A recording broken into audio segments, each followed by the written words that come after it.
Madame Joseph. La parole est à Madame Catherine Morin-Desailly pour le groupe Union centriste et pour 4 minutes.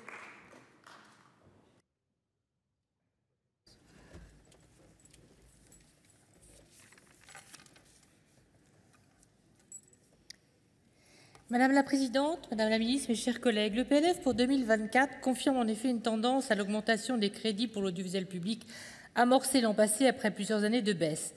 Mais notre rapporteur Cédric Vial a eu raison de souligner que cette augmentation doit être relativisée au-delà de l'inflation.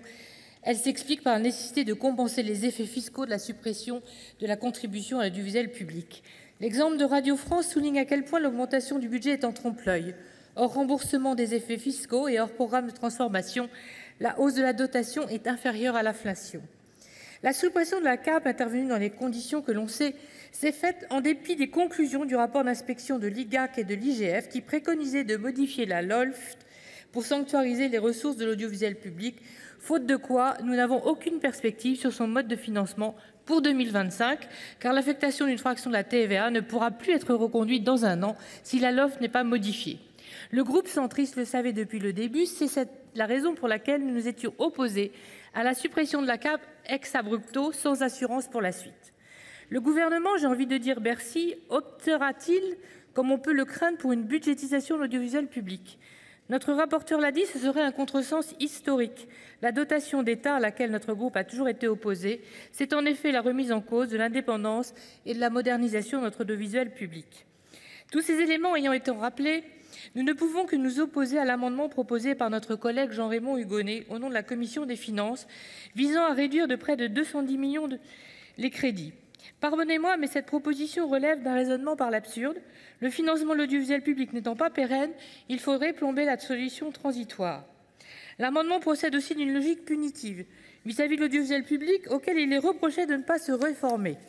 C'est sévère, car toutes les entreprises de l'audiovisuel public ont fait des efforts ces dernières années, des efforts d'économie, ont enregistré des gains de productivité, ont amorcé une mutation de leur modèle, numérisation, intégration transversale de ses composantes, début de synergie. Alors bien sûr, on peut aller beaucoup plus loin, mais il faut aussi de la visibilité.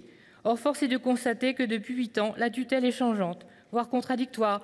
Souvenons-nous encore de l'histoire de France 4. Le cap affiché est souvent résumé aux économies à réaliser sans redonner du sens aux missions et, plus grave, clarifier le modèle de financement et de gouvernance.